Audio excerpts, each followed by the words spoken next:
Olá, Javeiros. Esta é a aula 3 do curso rápido de Java 8.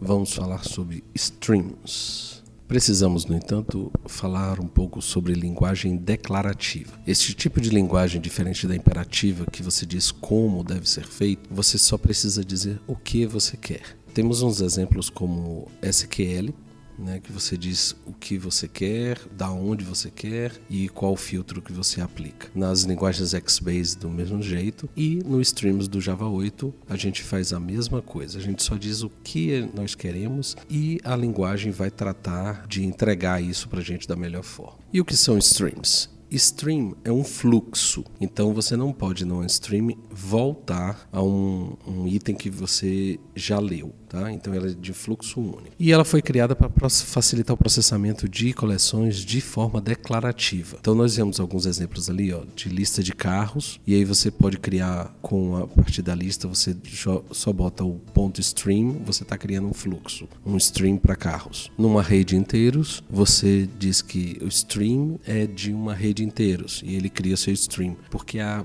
array ela não tem uma stream embutida nela, ela não tem um método de stream embutido nela, então você tem que criar a partir da classe stream. E você também pode usar isso para ler arquivos. Veja, no último exemplo eu estou lendo um arquivo a.txt, pego todas as linhas dele do files e já gera um stream e mando contar o número de linhas. É simples assim. Para trabalharmos com stream, nós precisamos conhecer as operações que podem ser realizadas. Existem dois tipos de operações. As intermediárias, que você pode encadear as operações intermediárias uma depois da outra infinitamente, e as operações finais, que você só pode escolher uma delas. O processamento da stream só acontece após a operação final. Ela fica guardando todas as operações intermediárias que você listou e quando ela encontra uma operação final, ela começa a executar as operações.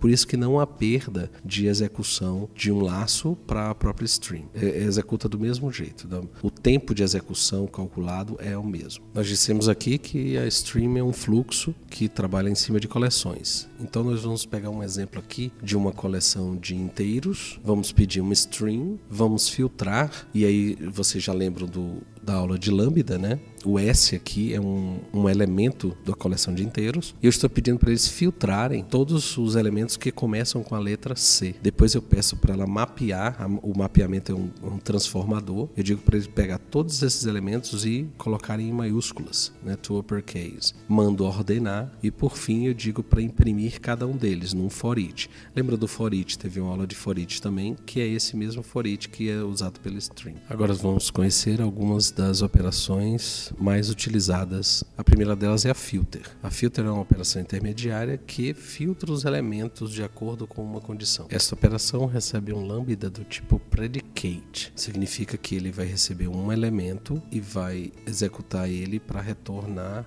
um booleano. O lambda tem que retornar um booleano. No exemplo que nós temos na tela, essa pessoa procura a nacionalidade e verifica se é igual a Brasil. E então essa validação do equals vai retornar verdadeiro ou falso. É isso que o predicate precisa. A outra operação intermediária é o map. Ela recebe uma função e essa função vai transformar os elementos da stream. Veja que ela recebe um elemento e retorna um outro, tá? Então você pode transformar ela. No exemplo que nós temos, a gente pega o nome da pessoa e coloca em maiúsculas, uma das possibilidades. Eu já fiz um mapa que recebe um elemento e transforma em outro. Existem alguns maps específicos, map to int, map to long. A operação flat map, ela é um pouco mais complexa para abstração. É como se você tivesse uma lista de listas e você quer transformar ela numa lista única. Então o flat map proporciona que você faça isso de uma maneira mais simples. Ele pega cada elemento da lista e joga dentro de uma lista única.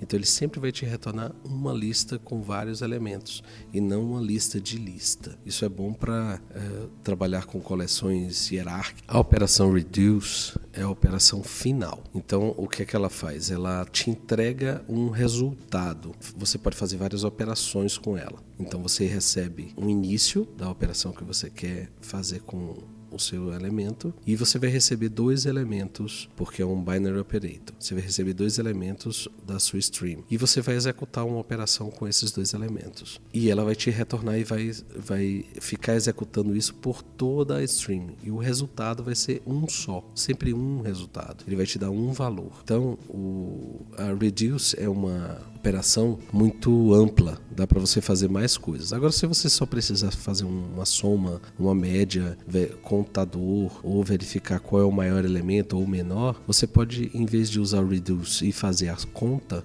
você pode usar já as operações finais preparadas para isso, que utilizam o reduce internamente, como o sum, o average, o max e o count. A operação collect também é uma operação final e ela é muito complexa. Se você for estudar só a collect, ela, como usa uma classe chamada collectors, tem várias opções de você fazer.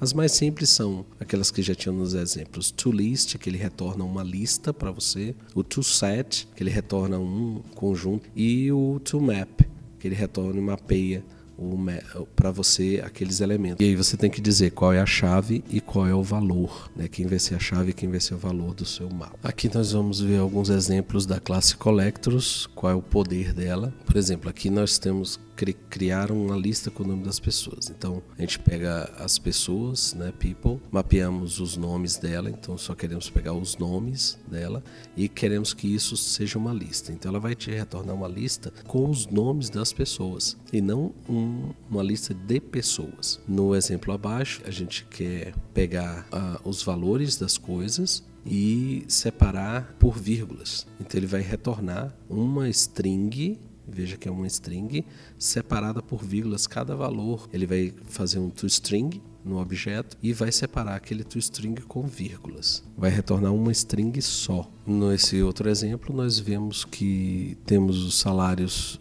de empregados e queremos somar os salários. Basta pedir para que ele some um sum nos salários de cada empregado. No outro exemplo abaixo, a gente precisa agrupar os empregados. Veja que está retornando um mapa. A gente precisa de um mapa de departamento e os empregados daquele departamento. E a gente pega simplesmente com a lista de empregados e cada empregado sabendo qual é o seu departamento, a gente pode mandar um grouping by nele. Muito parecido com o que se faz com o SQL.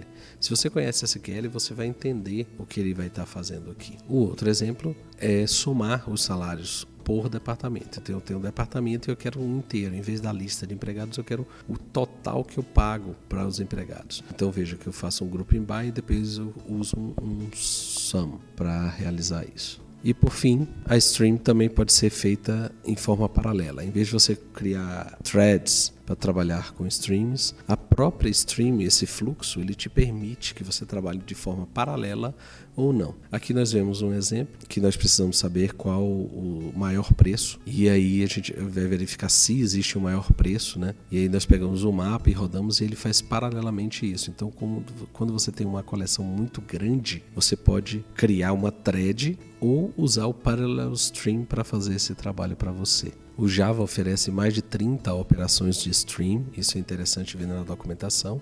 Nós falamos de algumas principais que são muito usadas.